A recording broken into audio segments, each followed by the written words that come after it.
Good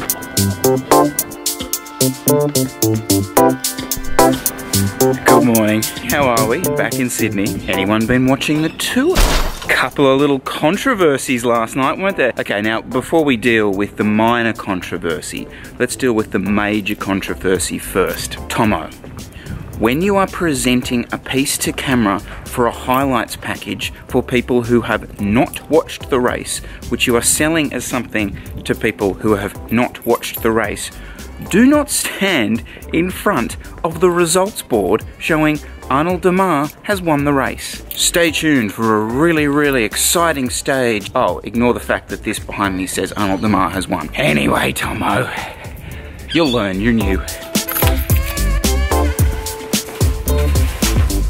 So the other minor detail from last night's stage was that little disqualification for Mr. Sagan. My kind of feeling on it is the run-up looks like when Demar makes that move to the right, Sagan actually gets his wheel. So he kind of, in my opinion, probably has priority there.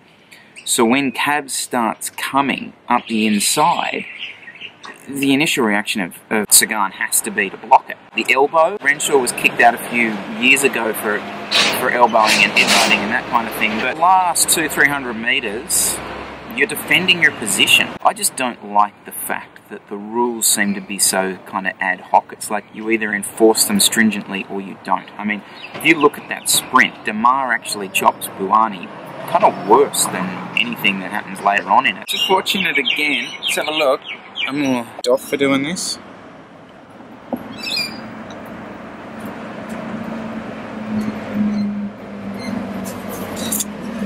Yeah, it comes down to, that's the question. Who has Demar's wheel there? Is it, because it's kind of a little bit up for grabs. I still think that throwing of the elbow thing looks a lot worse than it is. It's why he's got kicked off, because of the optics of it.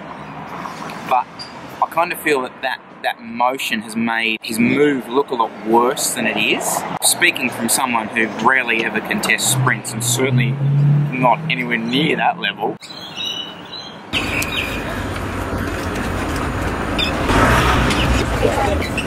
So my conclusion is, should have been DQ'd from the stage, not the race. That's it. Let's move on. Bike riding. The last session I'll do on the time trial bike for Saturday's team time trial. It's been a great change-up. Definitely felt my time trialing's improved, which I'm really hoping is something that I can kind of pick up again later in the year.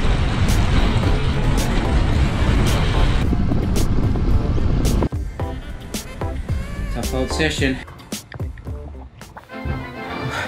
Yeah, so a couple of weeks ago we did that establishing the breakaway video after the Heffron race. Establishing a breakaway. And that's all good and well, but I really get the feeling that came across as too one-dimensional. Ed goes, I'd see, perfect, go with. And this was interesting, sort of on the drive back from Wagga this weekend, we were sort of chatting about it. So for example, the way that the breakaway established on Saturday took an hour and a half, brutal riding, everyone being super aggressive, really positive racing, really tough hour and a half of riding before anything went. And then you've got things like this year's Giro towards the end of it, basically, you know, 4 Italian Pro Conti riders just sort of roll off the front when the start flag goes, and that's it. Breakaway's established because the teams are happy that those 4 guys are away. The racing we do, that never happens. The racing we do, it is all bang, bang, bang, pretty much every team wanting to be involved. So look, yeah, my point really is that obviously every race is different and the way breakaways established are different. I really wanted to get that across. But the other thing I really wanted to talk about was, now, a couple of weeks ago, well, probably a couple of months ago now, we did B2B in Bathurst. Yes, it looks like you're starting in the gold race. What's your aspirations for today? Maybe get in the early break. What ended up happening was Angus got in the break, which was great. But the break had like 18 people in it and we only had 1 representative. What we did when we realised that that was the situation was not right. We didn't approach that speed bump the right way. Saturday, a very similar situation occurred. Now, on this occasion, we missed that move completely. So I'm keen to show you what we did. You know, you can comment on whether it was right or whether it was wrong, but this is all about how we are developing as a team and trying different things and learning to ride and race with each other. And I personally think it's a bit of a progression. So let's have a look. We're about 40 minutes into the race. So let's jump on board Junior's camera here. And what I want to do is quickly just show you that there is a group of 6 to 8 guys up the road and we are not involved. Let's have a quick look now. Right up in the distance, you can just see a group of guys there. We are not involved. We either go to the front as a team and ride this back, or at this point, Bo and Danny are up towards the front. Bo's had sort of a go to bridge to it. You can kind of see him in the distance there, but he is not quite gonna make it. So it's borderline panic. Well, not panic situations, but we've got to do something or the race is gone. So we're gonna go for pretty much a suicide sort of slingshot type move. And he is going to go now. Now look, we've probably gone from too far back in the bunch to just bring me across. But what he's doing is he is giving absolutely everything at this stage to pretty much get me halfway across the gap. Because the gap's too much for one of us to do, and a short, sharp, absolute blast here is what's required. So he swings off, and it's over to me. And now I'm going to give it everything I've got to get over there. Now you can start to see the group coming into vision, and we'll fast forward it a little bit. And it looks like now we're going to make it across. Now, the mistake that we made at B2B was that we let that gap go too far that a bridge like this was never going to work.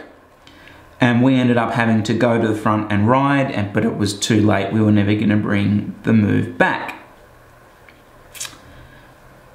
This situation, we've clearly learnt from our mistakes back then, and we've made a decision. We've made a decision much faster on the road, and we've brought that move back. And you can see now, as I get up to them, we're not there. All the other teams are there, we're not there. So it was up to us, and we knew it. The flip side of this is Angus, right? So Angus has done a max effort to get me halfway across. He is going backwards here in the group. He is fighting, probably looking behind himself to see where is the last wheel. He gets in and amazing effort, gets himself back into the race. Look, not perfect by a million miles, but the fact that we actually recognized that problem and sorted it out between us is a massive improvement. You know, you could say that all we actually did was weld the whole bunch back together. Look, if that's the worst case scenario there, then you got to take it, because otherwise the race is over. That all ties back to what I was sort of saying in the beginning, in the sense that breakaways form in different ways, and even once they actually sort of develop, the way you react to them is totally different as well. You know, a move like that at a much higher level of racing is probably suicide for the whole team, because I don't get across realistically to a high NRS breakaway. Angus blows himself up, picking the style of racing, the level of racing that you're at as well. I hope some of this is interesting, because like I'm kind of learning a bit, actually even reviewing and talking about it. So I think we're getting something out of it. Alex Abel just miscalled me. I should give him a call back. Threw a little stir fry together this evening. We've got a little tofu, garlic, leek, broccolini, mushrooms, those little corns. We call it baby corns? Less is more in stir fries, because I used to throw heaps of ingredients, like just go overboard, get absolutely crazy with everything to go in there. And Bo, you'll be happy. Chilies. Happy? Remains to be seen. So this weekend's team time trial, but we're going down with Elizabeth and the girls. But I will say this, like it's a really, it's kind of filled a really good gap in the last 6 weeks after Grafton to have that kind of thing once a week. I was off with jam. Or actually, are you putting jam on yours? I have jam on. Yeah, totally. We're gonna do a blast up Aaron Gary. See if we can KO him it. I can KO him it. You probably can.